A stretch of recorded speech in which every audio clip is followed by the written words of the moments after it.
This is the What's Next podcast, Houston's #1 platform where I invite creatives to share their journeys and give us a depiction of their visions. Most importantly, the last question I'll ask is, what's next? Fam, Yes. finally, we finna sit down and converse. Yes. Episode 83, Houston, Texas, with my dog.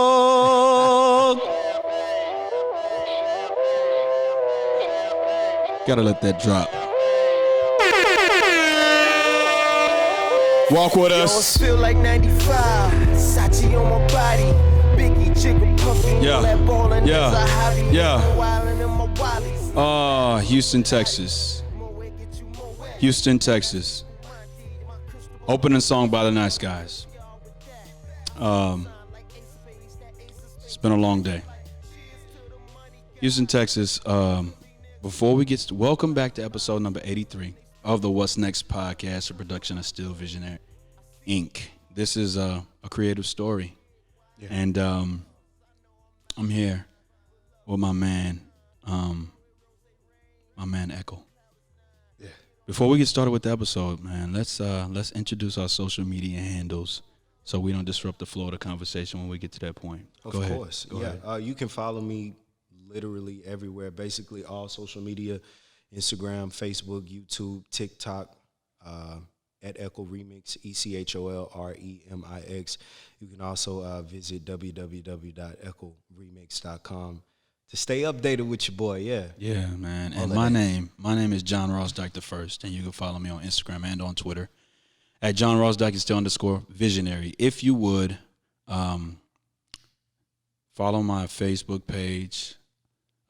If you would, connect with me on LinkedIn, subscribe to my YouTube channel, follow my fan page, and visit my website at stillvisionary.com.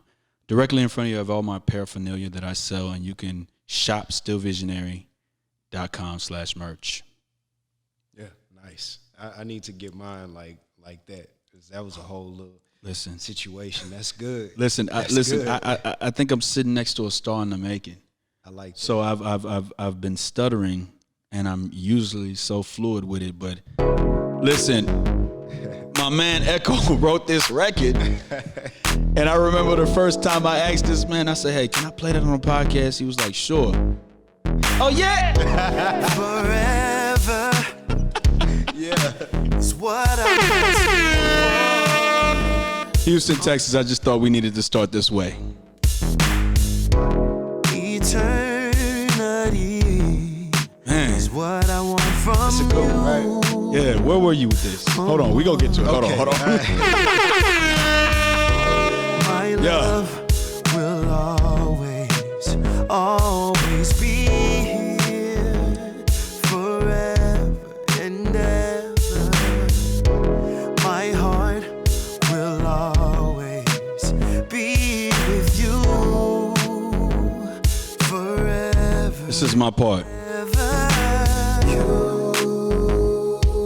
That's smooth. Yeah. I just want you. You're the only one. Only one. You're the only one. Yeah. I just want you. You're the only one. Damn, I'm a lower it because I love when you do that stack at the end. I'm a lower it, and when it gets there, I'm gonna raise it up again. Okay. Man, how you doing? Man, I'm so good. I'm so blessed. Yeah. I'm in an amazing space, man. Yeah. God is good. Yeah. Energy is flowing in life, in my own personal universe. You know, I'm blessed, man. What about yourself, man? Oh man, I'm sitting next to somebody who I feel is as hungry as I am, man. It's motivating. Yeah. And I'm good too. I'm getting ready for my 36th birthday. Shout out. Appreciate it. Coming on the 18th of September, so walking into a new year. I'm blessed myself. That's good, man. Here we go. Right there. Here we go. There we go. There we go. There we go. Just a little nuance. You know? You're the only one. That's my part right here.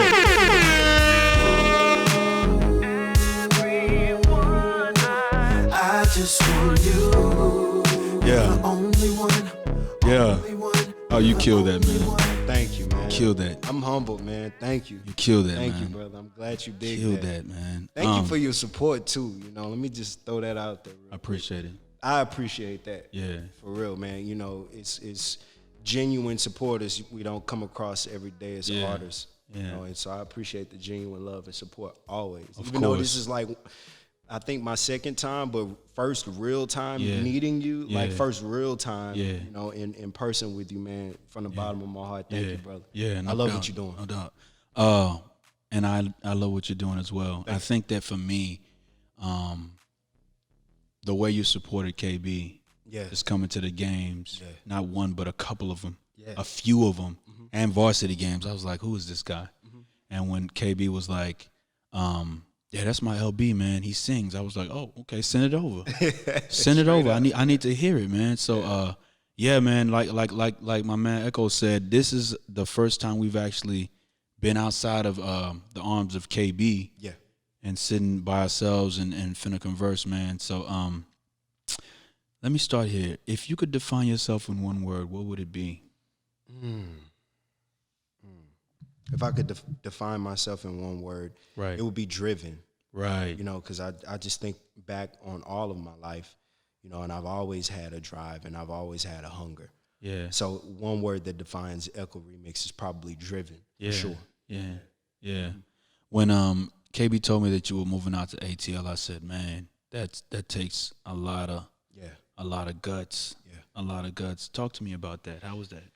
The Atlanta experience was great. It put me back in touch with another level of the hunger that I needed to be put back in touch with.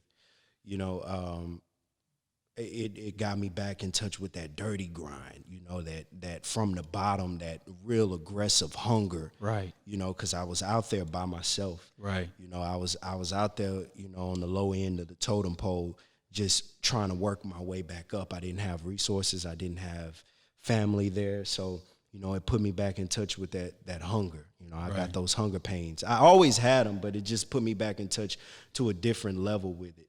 Right. And, you know, I think I just been kind of floating on that and that experience. It wasn't all peaches and cream while I was out there. You know, I had my hard days, my tough times, you know, but that just happens in the music industry. That's just a part of the story, the overall story. So I'm riding on that hunger that I got put back in touch with since being in Atlanta, Yeah. What do you think people should take from our conversation today? I hope, I know. I feel like people are going to be inspired. You know, I hope from what we talk about and, you know, the experiences that I talk about here, I hope people are inspired and motivated to go after what they want to go after wholeheartedly. Right. And to be able to stand alone and stand on it 10 toes. Right. And believe in yourself even if nobody else believes in you. But hopefully, you know, I know we'll get into that, but that's what I want. I want people to be inspired. I want my life to be a testimony. Everything I've done thus far and will do, I want to be a testimony. Right. If I can just be transparent, that's why I really rock with you, man. Thank you. Without having even conversed with you before, I see how you're getting it on social medias, and I'm just like, man, this guy reminds me of me. Mm-hmm. Yeah. Right. And I spent a lot of time in our chat, me, KB, the head coach at Waltrip, and the assistant coach at Waltrip, man. I'm always saying, man, I tell KB, I'm like, man, Echol he's getting it out there, man. He is getting it. And I'm sitting and I'm watching you and I'm thinking to myself, man, I'm not going hard enough. Yeah, man. That's big. Hey, stop. I'm not going hard enough, and you know, and I'm just like, man, what else could I be doing right now? Uh-huh. Right, and so I'm just motivated. Thank you, man. By your drive. Thank you. And I mean that wholeheartedly, man, because you know, I came into you. I think when so KB, I even asked KB this. I said, hey, man, who do you think sings better out of you and Echol? Who do you think sings better? And I don't have time to look for it in my phone, but he said something. He said that y'all both sing at the same level, something about a piano this and not having a piano there, but you work harder. Mm-hmm. Right? Yeah. So take me back there, man. I know you're not from Houston. Yeah. You're from Shreveport. Raised in Shreveport. I was born in Alexandria, Louisiana. Okay. That's central Louisiana. Okay. Okay, and so why do you go to UAPB instead of like Grambling or somewhere or Wiley? Yeah, right. Somewhere real close, right? Yeah, Well, it's crazy. Okay, I graduated from a community college in Shreveport. Right. First off, I never thought I would graduate college. I never thought I'd go. But I went to a community college in Shreveport. I majored in sound recording technology because I was like, that's the only thing I'm interested in, you know. And so after I got my associates from there, I just felt like there was more that I needed to do. Right. And I felt like I didn't know what else I would do in that space, being a recent graduate with just an associate. So I hopped on this website. Tom Joyner has a website that helps you find HBCUs. I was like, I want to continue this degree, the sound recording degree, and I want to go to a HBCU, and I want to go to somewhere out of state, but that's still close to home. Right. Right. So he has a website. I don't know if he still has it. It's like HBCU Finder. Literally, one of the first schools that popped up was Arkansas Pine Bluff. Right. Literally. Like, had never been to the campus. Being from Shreveport, people don't talk about that. You know, I had never really heard of it before. So I found that college. I clicked the first one. I looked into it. I was like, oh, they have a bachelor's degree in the same field that I just graduated in, but it's in music instead. So I signed up. I think I was maybe 2 or 3 days close to the deadline for signing up, sent in all my information, got a confirmation letter that was like, you're in. And so maybe 3 weeks later, I was at UAPB. So it wasn't like a huge plan. It wasn't something that I took ACT scores to get into. I just literally decided to go off the first college I found on that website. Wow. Mm-hmm. And so were you've always been singing or what?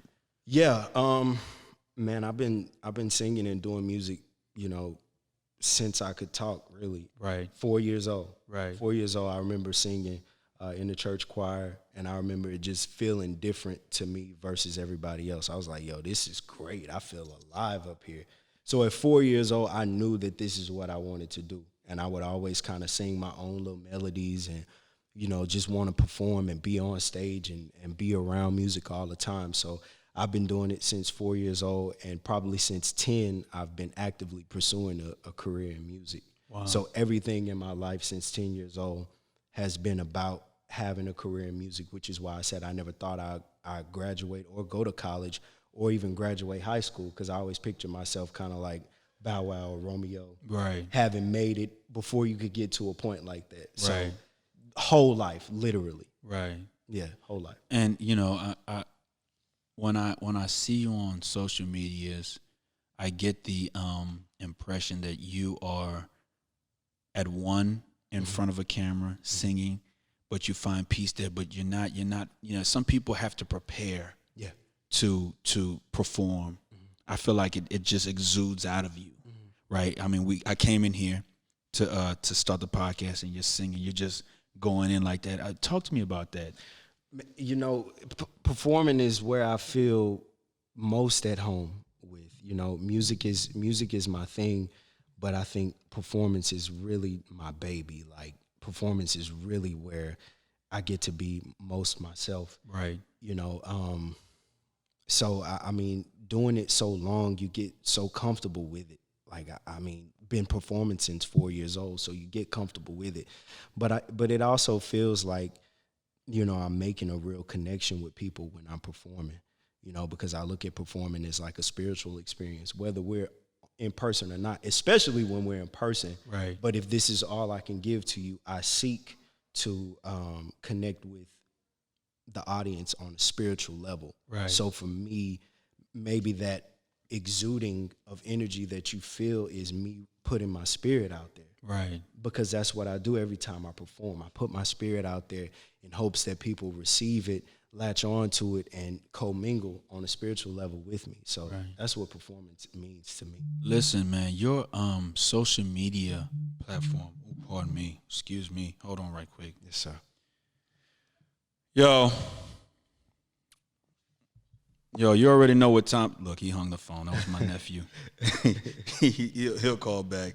But hey, fam, do you know I didn't even ask you this? Did you want a drink? No, I'm all good. Okay. I'm doing a fast. Okay. I've been doing a 90-day cleanse. Okay. 90 day. I ain't fasting. I know. You ain't gonna be bothered by me drinking. No, not at all. Not at all. My birthday coming up soon too. I plan on getting back to it, but you know, going into music, and I know you haven't segued there yet, but going into music for myself full time, I knew I was getting ready to do something big. I felt it in my spirit. Like Right. before that came, I knew something big was about to happen. So around like June, I was like, yo, I need to lock in and tap into another level spiritually. So I started reading more, I started planning more, and I started disciplining myself more. And I was Right. like, I need to be able to be told, I need to have my mind just completely on another level. So I was like, yeah, I need to fast from all of that just so I can totally be able to be more tapped in than I normally would Right. be able to. So that's kind of why I'm fasting now. And the mental clarity has been insane. Right. Listen, man. Listen. There is no other independent artist in my own mind that is on the level that I see you on. Actually, I'm gonna say this because my man Mario Wanza, he's on that level where nothing comes before the craft for him. And when KB told me that you moved to Atlanta, I was just like, man, Going out. I don't know if I would have done that. Without having a plan B. Right. Because I want this thing so bad, but I also want to be married. Yeah. And I also want to be, I want to have somebody I can go home to at nighttime, right? I like sleeping in the car, but I don't want to do that every day. Man, I had to sacrifice all of that. Let's get into it, man. Let's unpack it all. So what is the idea behind going to Atlanta full time? So I always look for ways that I can just better myself or increase my chances of being where I want to be in music, which is having a successful financial career, but just a successful career in general in music, accomplishing all my goals. So wherever I feel like I can go to get that done, or whatever I can do that's in good reason and honesty, of course, to get to where I want to go, I'm going to do it. So Atlanta was a plan that I came up with in 2018 when I was still in Shreveport. I was like, well, actually, it's wild. This came shortly after I talked to Jay Prince. Right. I met Jay Prince in Shreveport. He came when he released his book, right? The Art and Science of Respect. Right. And I went because I wanted to be tapped in. Like I went and I was like, yo, I want to meet him and I want to ask him some questions. Right. I don't know how I'm going to do it, but I'm going to find a way to do it. Right. So one of the ways to do it, everybody was buying his book and getting autographs and taking pictures with him, right? Right. So I was like, that's my way. That's how I'm going to meet him and talk to him. Right. So I took my last little $30 that I had, bought the book, went up there to get it autographed and act like I was taking a picture. But I told him, I was like, yo, I don't want a picture. I just want some advice from you. I have some questions. That's what you said to him. That's what I said to Jay Prince, yeah. I was like, I don't want a picture. That's deep. I just want to ask you some questions if that's cool. Right.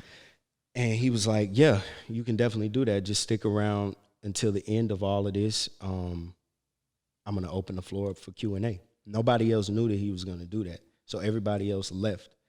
He even left. But I'm like, yeah, he's a man of his word. I know he's going to come back. So he came back like 3 hours later. I was in the club the whole time for 3 hours, just waiting for him to come back. And so when he came back, he opened up the floor, and it was like me and like the workers and a few other people there that had put that event on. And he was like, okay, now I'm going to open up the floor for Q&A. And so I was like, okay, here's my chance. And the dude was passing the mic around or waving the mic. He was like, does anybody want to ask a question? I raised my hand like I'm in school. I raised my hand first. I'm like, I do. And so I asked him, I was like, what advice would you have for an independent artist that's trying to take his career to the next level? And I'm looking for some super esoteric information, like you need to do this, this, and this if you want to do it. He was like, you need to plan. Just that simple. He was like, you need to come up with a plan. I was like, okay, that's not totally what I was expecting, but I took it to heart and I sat with that for a couple of days, and then out of my sleep, 3:30 in the morning, 3 days later, that's where the whole plan came. So the plan was to come here to Houston because my people live here, save my money and then go to Atlanta. So that's how the whole Atlanta plan came to be. Right. That's what got me in Atlanta in the first place. And, I was there because, I feel like that's where the industry is right now. Right. Right. I will agree to that. Yeah. Right. Yeah. To a degree, social media helps more, even if you're not in areas like that. But I was like, yeah, I'm gonna go. So I planned it out way back then, and 2 years later, I put that plan into fruition. Right. Yeah. Right. So Atlanta music scene, Houston music scene. What are the differences to you? The spotlight is there more. The spotlight is in Atlanta more, but that's that leaves Houston in a great spot too. Because you can, I guess, have more of a monopoly or a chance because it's not as many people here for that reason specifically to do music, especially not in the R&B space. Right. It's not a lot of people here that do R&B music or that are super just known as much as rappers for doing R&B. Right. So, that's a good place the good thing about Houston as well. And the fact that it's a major city. Right. Too. So it's a lot of resources to get into out here on that front as well. So being here has been a blessing as well. Right. Yeah. Is Houston home? Yeah. For now, when everything with COVID happened, obviously I didn't have a foundation in Atlanta because I had just moved there in January. So when it happened, I was kind of like at my wit's end. Like I was on my bottom dollar, but I still would have found a way to try and make it work. But when they shut everything down and I talked to my family and everybody was like, yo, probably the best thing to do is just come back to Houston. Right. Right. That's what made me come back. I'm so driven about it. I'll stay till I have absolutely nothing. Right. Just to try and make it work. But, I ended up coming back. And so I think I'm going to be here for the foreseeable future, and we'll see where God leads me from here. Right. Yeah. I think that to a fault, all artists, well, let me not speak for all artists. I know that to a fault, it has to hit the wall and fail before I can let it go. Yeah. And in you saying that right now, I see that that's a similarity that I share too. Because I don't believe, I believe as an optimistic person that the second that I don't do it anymore, I would have never made it. That's a fact. But I don't know if I'm going to make it if I don't keep going. Right. And so, like I said, man, and let me be transparent. I heard Filtered Soul. Yeah. And I was like, I don't know. I was like, man, where's the one that I could pass along? Where is it? Yeah. And when I heard it again after I listened to you, I was like, okay, I got a couple on here, but I got to go back and listen to it. But when I heard you, I said, okay, that is, I like that ballad. Yeah. It's simple. You just on there and listen, I can envision you saying, listen, I want to make this record so people understand that it's no doubt in their mind that I can sing. Here it is. Yeah. And when I heard it, I was like, okay, I got to play that record. I like that record right there. I like that record. And so I heard you and I was like, yeah, I'm a fan. Yeah. I'm a fan. I'm really rocking with it. And then from that point on, you leveled up to me. Yeah. Yeah. I'm not shooting smoke up your ass, fam. I know. Yeah. You leveled up to me to the point where I'm just like, man, I'm talking to KB, and I hope KB wasn't like, yo, this dude Dike is kind of nuts. But I'm like, man. I was like, yo, so Echol, he be singing like this all the time. Has he always done this? And he was like, yeah, man, he just work hard. And I was like, yo, you do work hard. I'm listen, I think you work harder than I do. Oh, wow, man. I mean, cause you with it now. That's crazy. Nah, because listen, I'm like, for me, I'm looking, I'm like, okay, Echol, he got the T-shirt with his face on it. Okay, it's like, okay, I'm rocking with that. You got the YouTube channel going. You always on. Listen, man, you work hard, and I am an admirer of that. Man, thank you, man. Thank you. I don't know how to express it, man. And for me, I'm just like, man, there's something to learn from this guy. So that's why I was like, listen, we got a pod. Yeah, for sure. We got to get together. We got to, like minds got to, and whatever you got, I'm just ready to just be like, yo, share, because, I think that's the least that anybody can do especially if you see yourself in that person. No, for real. Yeah, Right, and I didn't want to sit down with anybody else until I sat down with you first. I appreciate that. Like, I was like, yeah, I won't sit down with anybody else, period. I appreciate that. In any aspect that's like this until I sit down with John Ross first. I appreciate that, man. What song's on your mind?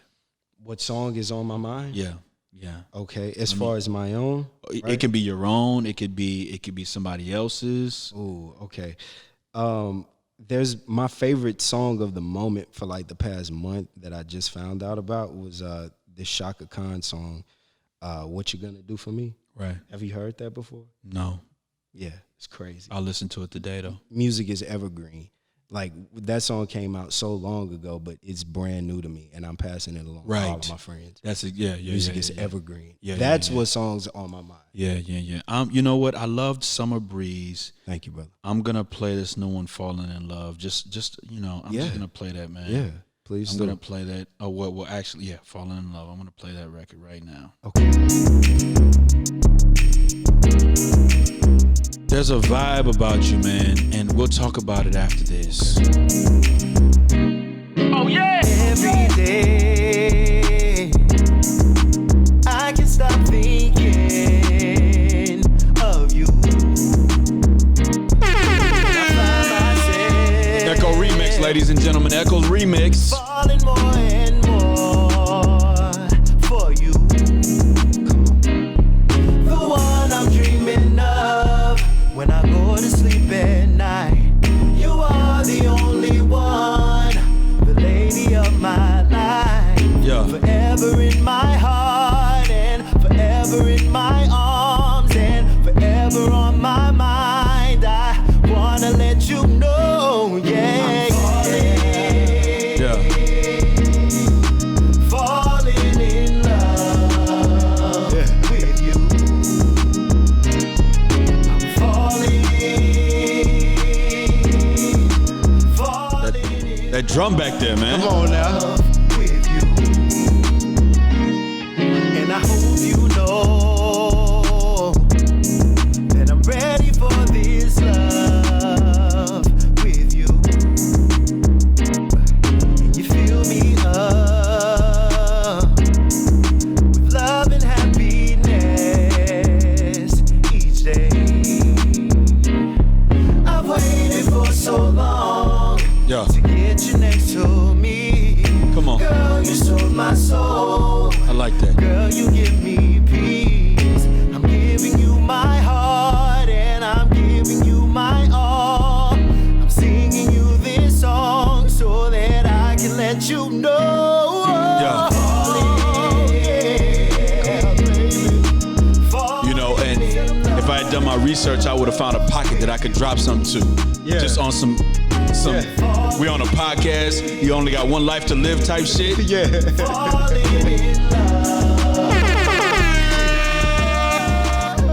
Yeah. Said I'm falling in love with you, baby. Man. Come on now. Listen. Come on, man. Listen, man. Come on, Said I'm falling in love. I feel like when I do these podcasts,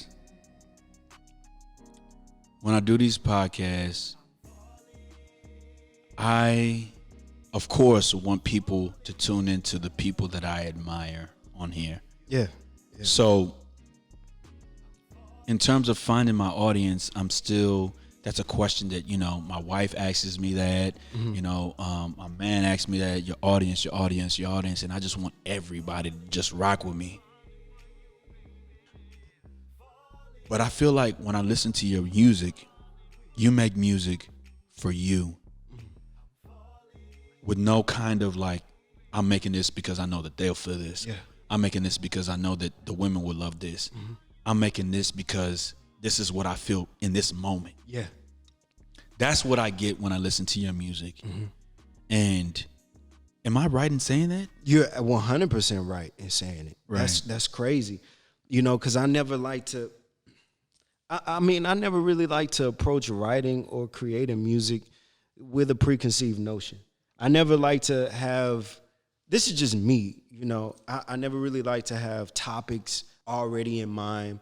I never like to have, you know, this is, you know, it's gonna be about this, or we're gonna, like you said, I'm thinking of demographics in mind. That's not the case. I like to keep the music pure, you know, and I like to keep the music totally connected to God whenever I write, you know, and I like for the music to speak to me and tell me what it wants to be about, and, you know, for God to be in that space with me and tell me what he wants to be said in this moment for this song, so I can be a testimony. Even though I'm not, you know, a gospel artist, I'm still love-led, spirit-led, and God-led. Right. And I believe that my craft and my life is going to be my testimony, and is going to be what blesses people. So in order for me to be authentic in that moment, I have to be totally, like, vulnerable to the elements, to God, to the universe, to speak to me and speak through me, you know, and he gives me downloads. That's what I call it, downloads. It literally feels like something's being downloaded, and then immediately I thank him for it. Like, Right. thank you, God, Right. for that. Yeah, so I don't approach it like that. Only time I approach thinking about people is when it's done, and then I'm thinking about myself on stage. I'm Right. visualizing myself on stage, like what I would do, you know, what the fans are gonna look like, what's gonna be on the jumbotron, like my position on stage. Then I'll think about that. Right. But yeah, during the Right. creation, no, I keep it authentic. Right. I just, you know, because here's the thing. You drop I get ballad from it. I was on your Instagram page the other day, and you put, it might have been either Summer Breeze or I think it was another one, and they were swinging out. And I said, Oh okay, yeah, my melody. my melody. And I was thinking, okay, this is totally different from here. Yeah. So one is over here. This is a ballad for, you know, if I've messed up with my wife, and I'm like, listen, I want to put a song that I know that you will connect to here. I got you. You're swinging out. We can go to my melody. You got Summer Breeze, the summer anthem. Come on, Right. Right. And so I was like, he's just giving me so many things. Like, it's just like, I'm not like, prime example, you know, Confessions was all about the wrongdoing and coming clean. Right. Raheem Devon's A Love Belonged to Melody was all about love. He sang about love throughout the whole project and just talked about it in different ways. But I get this from you, I get this from you, I get this from you. And then the one thing that I have to admire about you is that you're staying consistent. That's the big thing. That's the one. Which brought me to this. I hear, and I guess, listen, I was talking to my man the other day, and I said, listen, I understand now why people are saying I'm making an album, because I did a podcast, I recorded a podcast yesterday evening. And the guy's record on there, his record was pretty nice, right? But he said, I'm working on my album. And I started to think to myself, that takes you away. You know what I'm saying? Yeah. It's like almost for me as an actor, it's like me making a full-length film. It takes me away from the bottom line. And the bottom line is I need exposure. Yeah, for sure. And so if it's taking me away and people are not constantly reminded about my work and seeing my evolution in this, then I'm really hurting myself in the long run. I look at you and I'm like, man, Echol keeps saying my remake, my single. Why is that?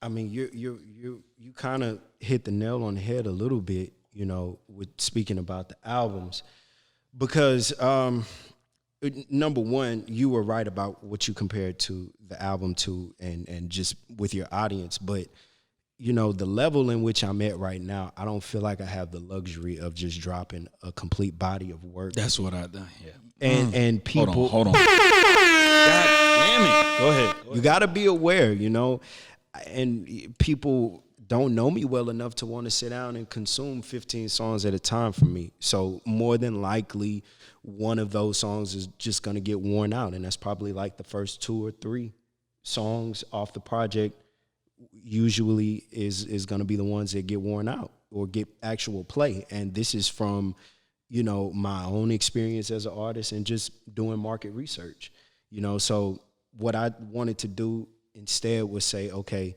a way to stay consistent is to give my fans or give the people an album, but they don't know they're listening to an album.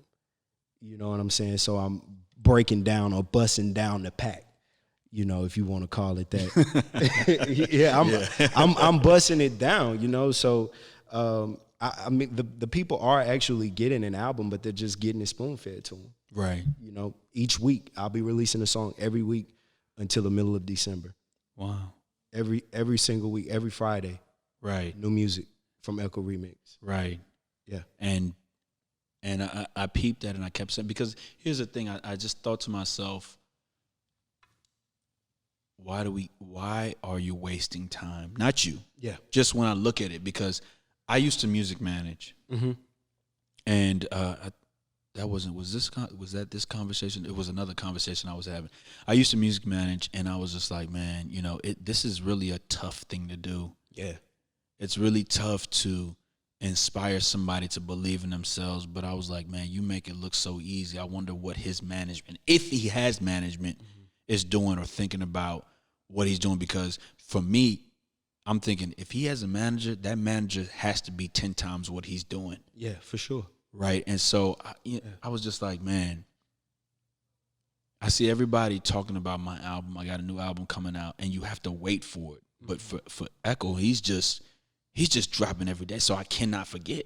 Yeah, it got to a point where it was just like, before I could even say, hey, can I get the next record? You already dropped it. I'm just like, well, I'll just stream it from my phone. Yeah. He won't mind if I do it. Mm-hmm. And I'm just like, man, I mean, that insight, like, who told you that? I learned from Russ. There's the rapper Russ. Right. Yeah. So, you know, he talked about dropping a single every week. A few things, okay? Because with technology, we're all algorithm based with all platforms, right? Right. That's streaming platforms or social media platforms. Visibility is all the same, and it's all based on algorithms. Right. So the way to, I guess, trick the algorithm into your favor and to giving you the most visibility on that platform is to remain consistent. So if you want visibility, you have to be consistent. So I was already doing that with my social media, but after hearing Russ, and I was like, yo, that's a real challenge to drop a song every single week. Right. But when my producer was on that page before me, he was like, yo, we need to do a song we need to drop one every single week. I said, say less. So, you know, I did it for that reason, to get visibility on the platforms. Right. And I don't know if you've been following the Spotify CEO. He even said the same thing that concurs with that. He was like, we're not in the days where an artist can drop a song once every 3 years or once a year or once a quarter anymore. He was like, if you want visibility on Spotify, you have to drop consistently.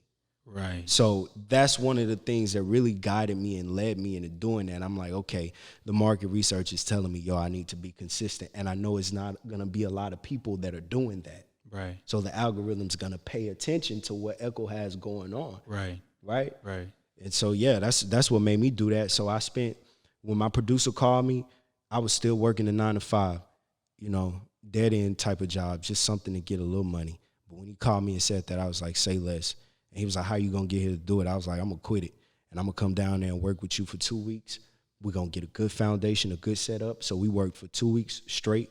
We pulled music off the hard drive. We created new music.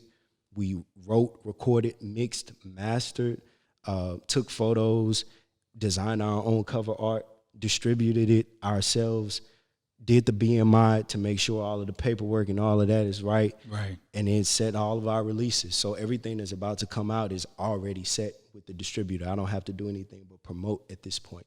So, you know, yeah, we got super locked in for 2 weeks and knocked it all out. What does that look like? It's 24-hour days? It's 24-hour days, but it's cool because you're making your own schedule, which is something that I knew I was always destined to anything else really just doesn't feel natural to me. Like the 9 to 5 space does not feel natural in any way to me. I'm not lazy. I'm a hard worker. Oh, yeah. But just being there just did not feel natural to me. So I was in my natural element. So it wasn't even like it was work. We'll do about 2 songs and we'll take a break, go get something to eat, rest our ears, come right back, do the same thing.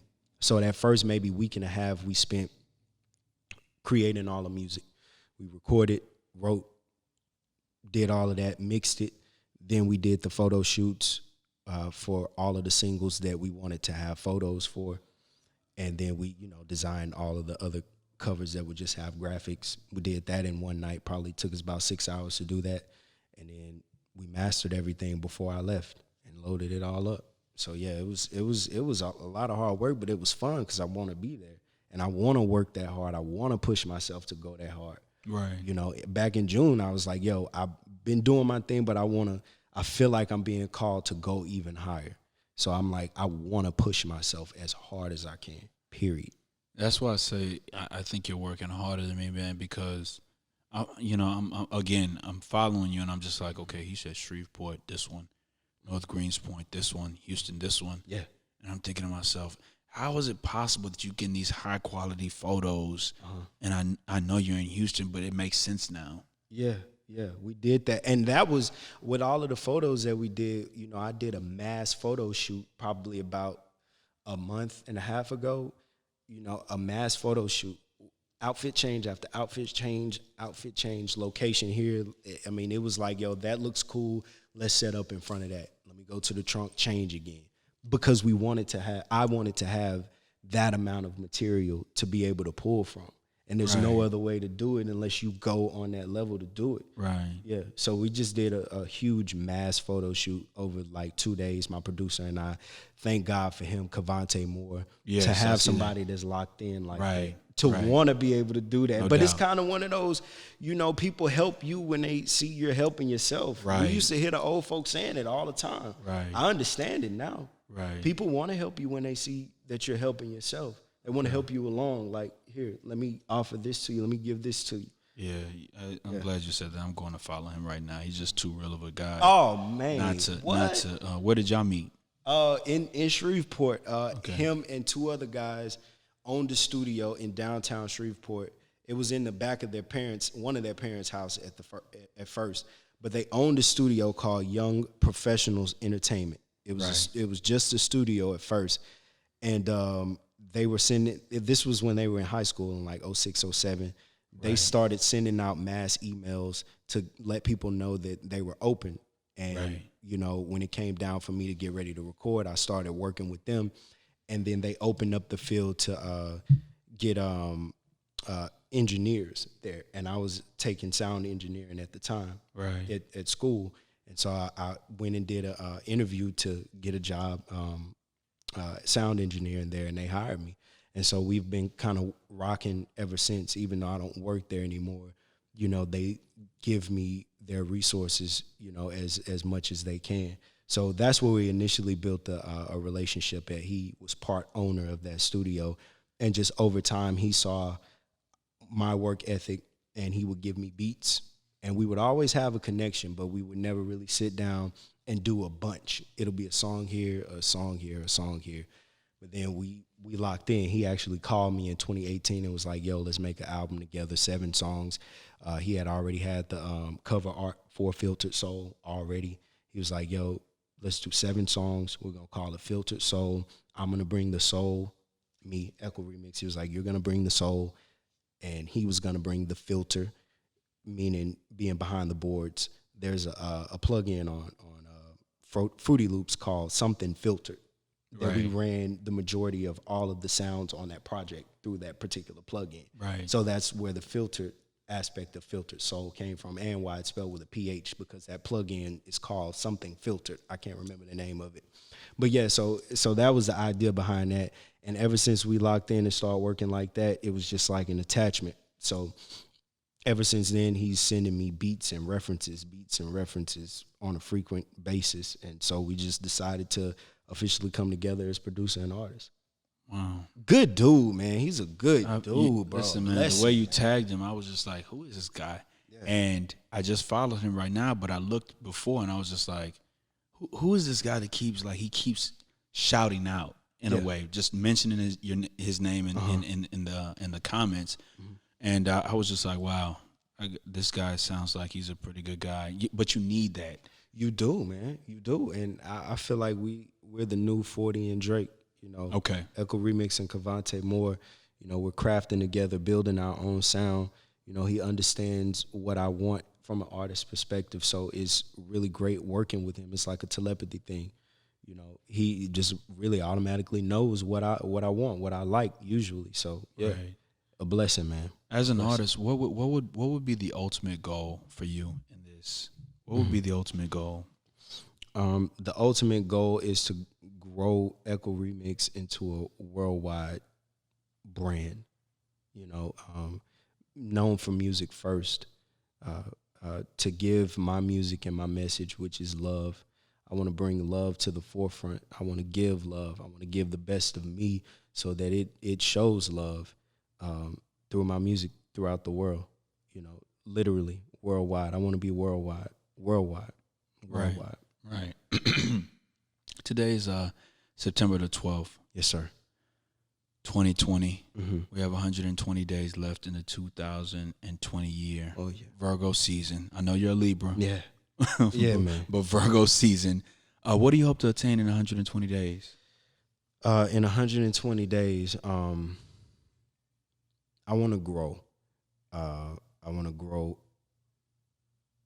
in my personal life, but I want to grow my business, you know, to where I can make it, or at least begin making it a financially successful business, you know, as a brand, through the music, through the merchandise, through my own line of sunglasses, you know. So to grow on every aspect, I want everything to grow financially and just all of my platforms grow. Right. Everything, growth. Right. Yeah. Right. Mm-hmm.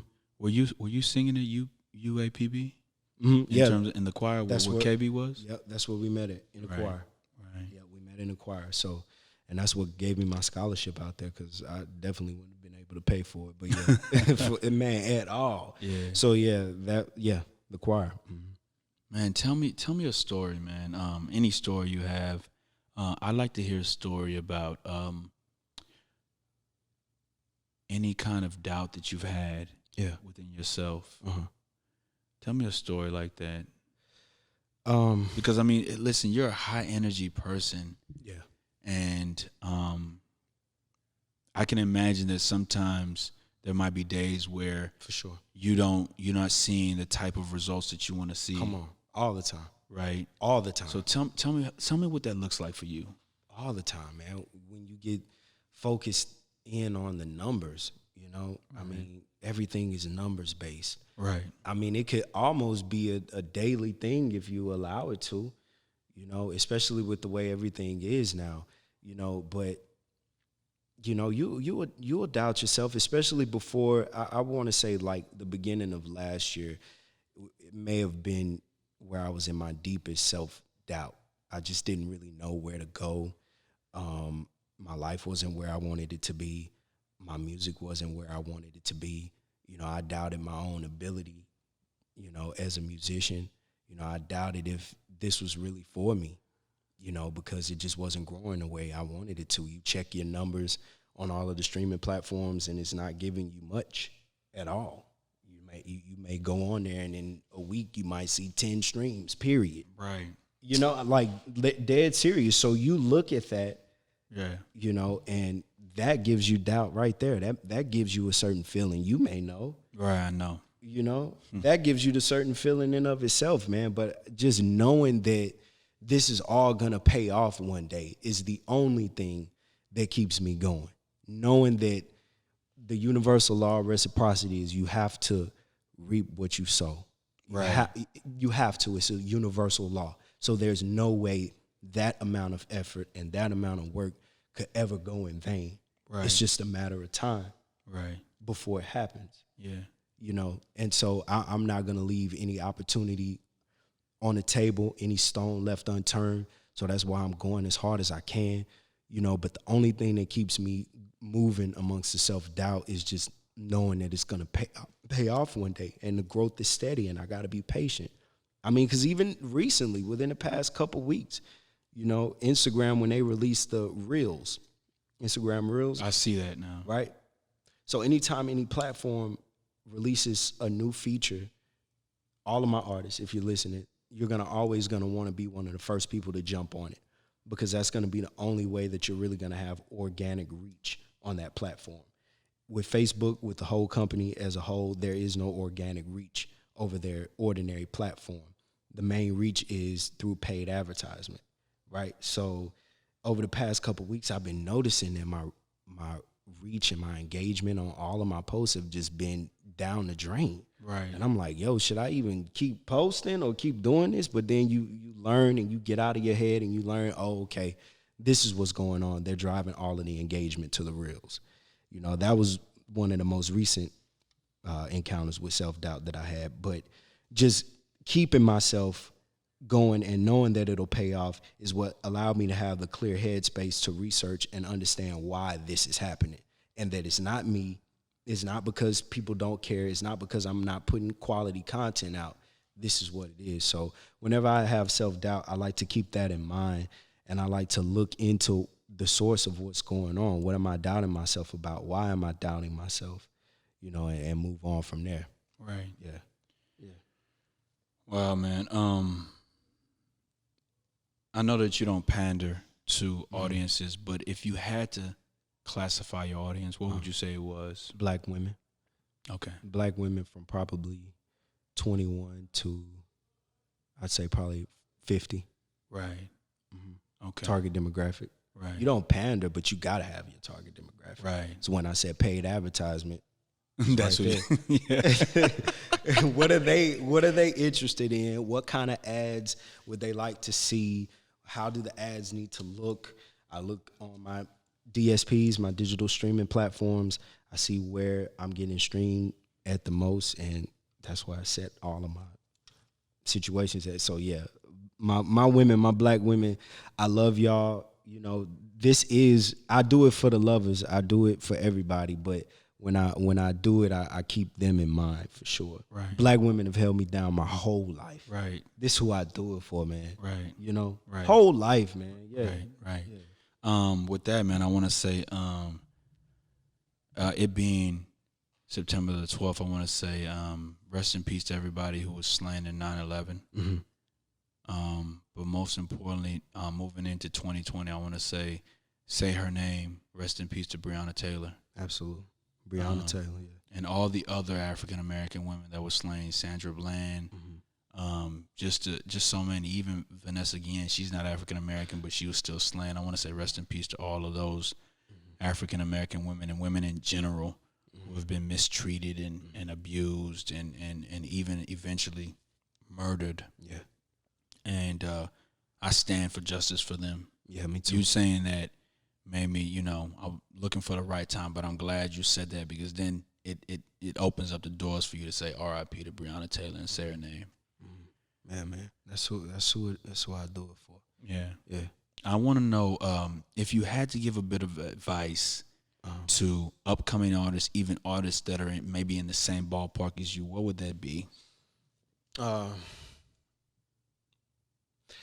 advice would be, number one, like Jay Prince told me, plan something. Even if parts of the plan need to be tweaked, you'll do that as you go, or God will give you the rest of it as you go, but you got to have somewhere to start. And the best place to start is with a plan. But, I would say don't be discouraged, like we were just talking about, because discouragement comes all the time, maybe even every day, but knowing that you have something to offer, and knowing that you can be one of the ones that withstand that discouragement, keep going, and I think that, and be patient. That's probably my biggest one. You got to be patient. I'm incredibly patient. Right. But you have to be patient. I think those will be my top three. You got to plan. don't doubt yourself, and be patient. Right. That's a winning formula. You gotta be patient, man. Yeah. Right. Fam, you gotta give us some, like a little note or two, fam, because I saw you do the ordinary people on social media, and I was like, this guy's out here killing, man. Yeah. You gotta give us some, fam. You know, this ain't for me. This is just so I could take this episode and chop it and drop it and say, hey, Black Queens. I like that. My man Echol Remix is finna drop this. You know what? I should have came here expecting that. I don't know why I didn't.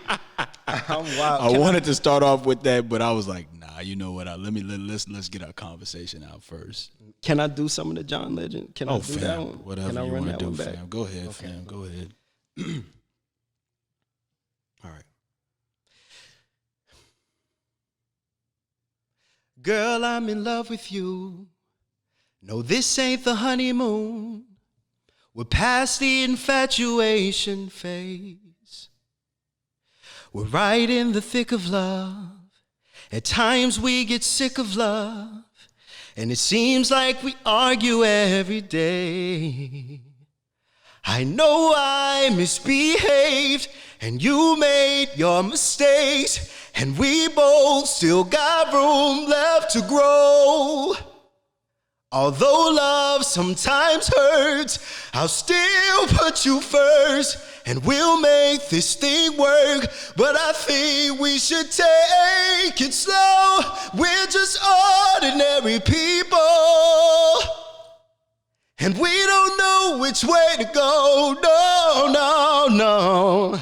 I said we're ordinary people, and maybe we should take it slow. Take it slow. Oh, oh, oh. This time we'll take it slow. Take it slow, yeah. Oh, oh. This time we'll take it slow. I hope that was all right, man. Most importantly, the last question I'll ask is, what's next? Man, what's next is to continue to grow, continue to believe in myself, and to continue to be God-led, Spirit-led, and love-led, because I know that's going to take me where I want to go. But on a more micro level, right now I'm continuing to focus on building consistency through social media, and I plan to grow exponentially soon, as well as consistently through the music that I release weekly, right. New Music Fridays with Echol Remix. Follow me so that you can see exactly what I'll be releasing, and it is all based on the mood of the year too as well. So that, as well as echolremix.com. Right. Just released that Monday. My online store opens, echolremix.com/shop. You can find all the Echol Remix merch, as well as my own line of sunglasses, Black Parish by Echol Remix. Yeah. Right. Come on now.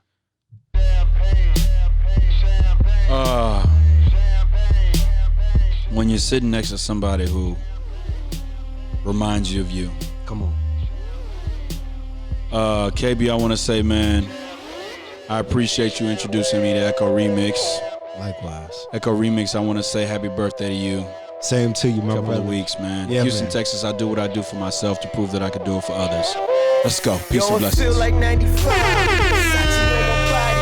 Biggie, chicken, puffy, all that ballin' is a hobby. And I'm wildin' in my wallies. And them valleys, no Pilates. More weight, get you more wet. Nah, that's crystal, I crystal y'all with that. I saw the sign like ace of spades. That ace of spades get cracked me like cheers to the money guy. The bottles, and then they spill these liquors. Yo, salute my dude. I see you, dog. 5 bottles, 1 dick. Why I need 2 bras? I know I'm out of line, but love is shower time. You know it rose rain when your cloud is 9. Get off that high ass hussy. This a private party. Been on my dick too long. Your breath on private party. You gon' be nice and naughty. These walls on priceless Audi. This the upper crust. Fuck this up. Guess we did it again. Sipping with no remorse. We gon' do it again, and we gon' do it again. What we doing again? Oh.